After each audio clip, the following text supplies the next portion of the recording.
Peggy 18.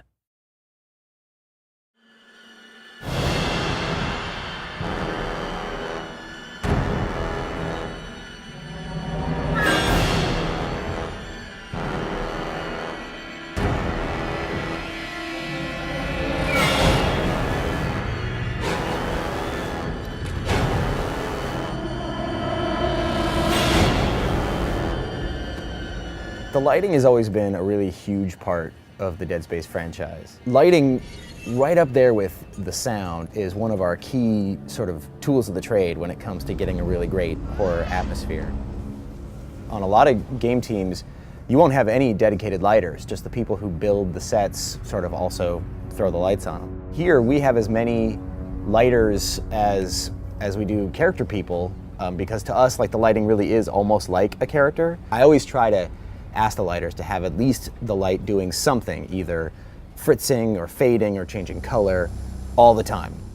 Dead Space is much more a world that needs some sort of unwrapping and exploring, and we try to use the lighting to be another character in the world that you're sort of negotiating with, and sometimes it's your friend and sometimes it's your enemy, and it is always changing and moving underneath you and alive, and something that you have to sort of contend with.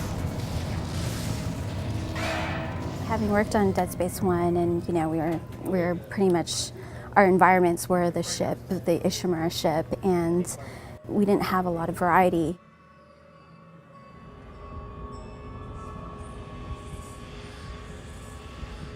And now we're on this huge city, so there's all sorts of different lighting situations, from, let's say, a Vegas-like shopping mall with bright lights and animation going all the time, that light starts to fail. It's kind of different than what we're used to seeing in the traditional Dead Space, because it's brighter, and a lot of the spaces that we have are really dark. Depending on the space, there could be anything from like 10 lights to hundreds of lights.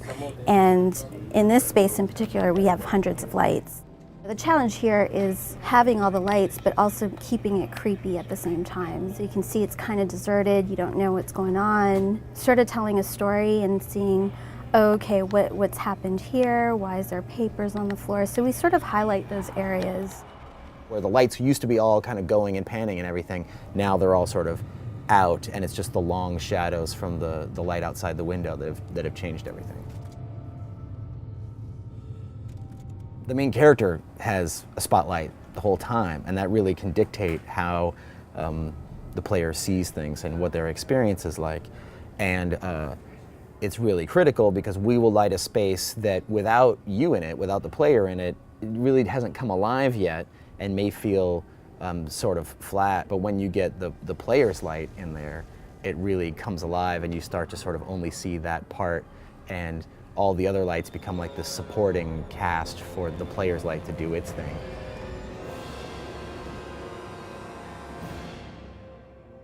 So we went back and looked at classical paintings, a lot of Rembrandt and a lot of the Dutch masters around that time, when they started to really get lighting in a tangible way, and those paintings were really about how the light came in and would illuminate a scene. And I think you can see a lot of that in sort of our strategy. A lot of times you see like stuff set on spaceships, right? Sci-fi stuff. There's a lot of like beeps and boops and green light and red light and pink light and sort of, I don't know, it's like this candy cane world of high techiness, and again, just trying to sort of show off the high techness stuff. That can lead to sort of a fanciful, fantastical atmosphere, and that's not what we wanted at all, right? We want white and yellow lights that are sort of very realistic and conservative, that really lead to a grounded, believable atmosphere where bad things are really happening. I think the best inspiration comes from just real life. So people, the lighting team will come in and have examples, or they'll even, set up little tiny lights and do stuff at their desk, trying to sort of create interesting shadows or create little stories like that. And yeah, we're always looking for inspiration.